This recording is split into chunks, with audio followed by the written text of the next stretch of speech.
បាត់បងចកាបងនេះបាទឃើញត្រួយល្អមែនទេអត់ទាន់ប្រើអីមែនទេអត់ប្រើអីមិនទៀតទេប៉ុន្តែប្រាប់ខ្ញុំមុនហ្នឹងថាវារុះផ្ការុះក្តឹបរាល់ឆ្នាំមែនទេបាទអញ្ចឹងហ្នឹងហើយតែចេញត្រួយខ្លាំងពេកបែបហ្នឹងគឺហានិភ័យបាទតែហានិភ័យនឹងភ័យបាទចឹងអត់អីទេបងធ្វើតាមខ្ញុំទៅវាកាត់បន្ថយបើតែវាកាត់បន្ថយដោយសារតែបងស្គាល់ខ្ញុំវានៅក្នុងខែនេះហើយចឹងណាបើសិនជាស្គាល់ខែ8មកអូតានី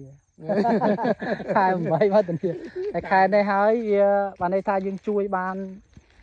ច្រើនយើងជួយបានមិនមែនថានេះទេយើងជួយបានច្រើនវាអត់ទាន់ហួសពេលណាបើវា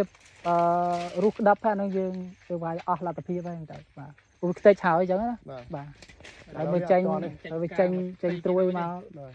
ច្រើននេះឃើញទេហើយចេញត្រួយច្រើននេះมันល្អទេសម្រាប់តំណាំចន្ទទីបាទអត់ល្អវិញបាទតែកសិករភាគច្រើនគាត់ចង់តែចេញត្រួយច្រើនទេគាត់អត់ដឹងថាត្រួយច្រើនហ្នឹងវាចុងក្រោយវានឹងរុះការរុះក្តឹបបាទបងទាំងអស់ប្រហែលទាំងអស់អានោះ150ជាងទាំងអស់110ហាត់ហ្នឹង100នោះទេញោមបាទ100អានេះ10ហាត់អានេះ10បាទអញ្ចឹងវាបបោកទៅរົບទាំងអស់វា60វា57ចាអា100នោះ100ផ្សេងហ្នឹងនោះផ្សេងបាទ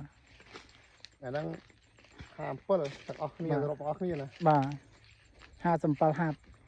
បាទត្រួយចេញមកច្រើនចេញពេញចេញបាទពេញចេញវាខ្លាចអាតកោនោះថាបានចម្រុកវាប្រើនោះទៅវាតាទេតាណាទេមិនអូហ្នឹងរបស់ខ្ញុំហ្នឹង